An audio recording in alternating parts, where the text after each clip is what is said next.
Hello students, welcome to my channel literature Gyan. हम पढ़ चुके हैं उपन्यास, निबंध और कहानी। आज हम शुरू करेंगे नाटक।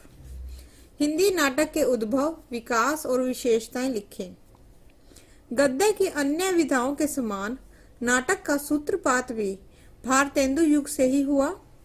इससे पूर्व कुछ अनुदित नाटकों की रचना हुई।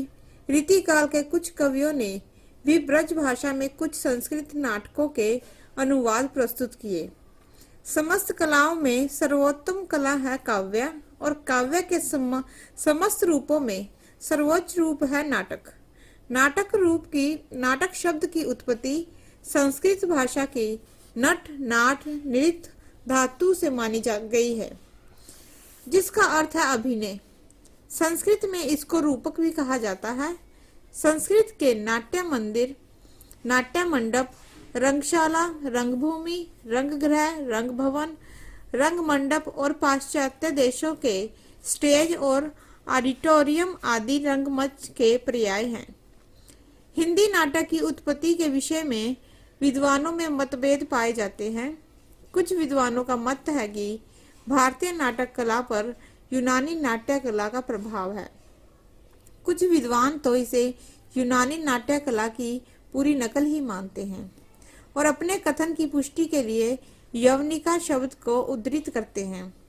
यवनिका शब्द पर यूनानी का प्रभाव तो है ही नहीं। यव का अर्थ है तवरा और तवरा का अर्थ है जल्दी। जो जल्दी उठाया गिराया जाए उसे यवनिका कहते हैं। इसी प्रकार यवनिका शब्द बना। संस्कृत साहित्य के नाट्य संदर्भ की परंपरा मिलती है। अनेक भेदों उपभेदों का वर्णन उपलब्ध होता है। हिंदी नाटक शब्द सामान्य अर्थ में प्रयुक्त होता है, अर्थात जो अभिनीत हो सके। हिंदी साहित्य में आधुनिक काल की सबसे बड़ी विशेषता है गद्य का विकास। इस गद्य परंपरा में परिवर्तन से ही हिंदी नाटकों का विकास हुआ।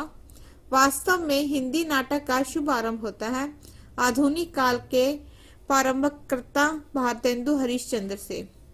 प्राय इस काल की दीर्घ अवधि में सामाजिक अवस्था, वैराग्य प्रवृत्ति, अंतर्मुखता, राष्ट्रीय रंगमंच का अभाव, गद्य साहित्य की हीनता आदि अनेक कारणों से नाटक का अभाव रहा है। आधुनिक कालीन हिंदी नाटक विकास क्रम निम्न वर्गों में प्रस्तुत है। भारतेंदु द्विवेदी काल, प्रसादोत्तर काल, स्वतंत्रोत्तर काल। धन्यवाद।